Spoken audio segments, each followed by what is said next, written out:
ويا ترى ايه اكتر موقف حصل لك تتمنى ان انت تنساه؟ المهم، الشخص ده مش هقول اسمه، هو اول حرف منه عمر.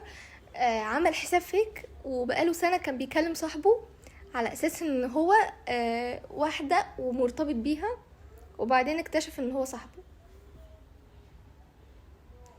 ليه؟ اتلم المتعوس على خاب الرجل. هي المتعوس وانا خايب الرجل. انا مش عارفه بضحك ليه، مع ان انا حصل لي نفس الموقف برضو، وساعتها كنت بحسب ان رجلي اتكسرت بقى ومش عارفه ايه، بس هو طلع ملخ يعني، بس كان بتوجعني وكده.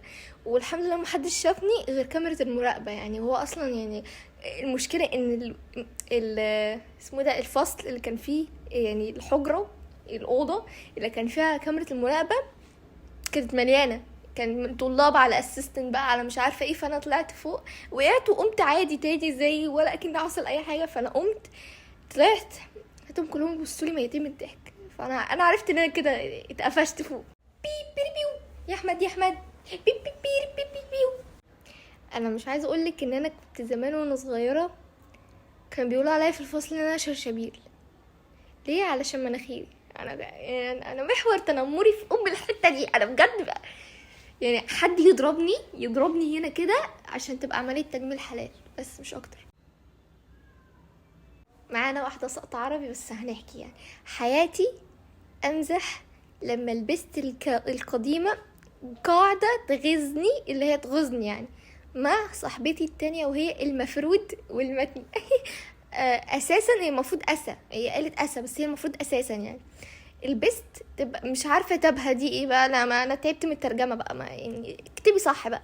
جابها صح وجابها صح. بصي البني ادمه دي جيبيها من شعرها، اعملي كده وجرديها في الشارع. يعني بصي هي طالما جت عليكي انت بقى محدش هيجي يلومك لو عملتي فيها ايه يعني. خلصي حوارات الفزق كترت وبتاع، فانا عندي الحل. انت تروح تاخد بكرة مش مناديل اكيد، بكرة خيط وابره، ويوم ما تتفزق معاك الضم، بس كده. اظن يعني معاك حق. اهو النوع من البنات ده يتخاف منه. ليه؟ لان في دماغها هتعمله ده حرفيا يعني، بس يعني ربنا يستر.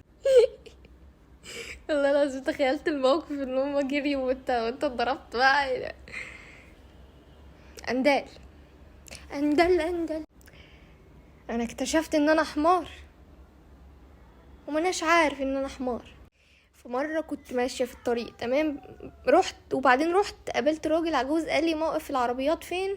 فانا قلت له في بعد المستشفى، وهو مش هناك اصلا، بس هو قاعد يدعيلها كتير. انتي توكسيك طبعا بقى. ايه لازم اقلب مسكر بقى اللي هو كل الناس اللي عرفتهم في تالتة اعدادي، او ماي جاد. عاش اني ما تابعتك من زمان، ريتني تابعتك من زمان. بلاش، عشان انا كنت نرم زمان. كنت حاجه نرم قوي. كنت معديه من عند عربيه فبشوف الطرحه ولسه همشي، لقيت في حد جوه ففتح الشباك. الموقف ده حصل مع الناس كلها يعني، موقف خلاص اتعودنا عليه على فكره، اللي هو ما عادش بقى محرج من كتر الاحراج. اني كتبت بايدي اللي عايزه الضرب علمي علوم.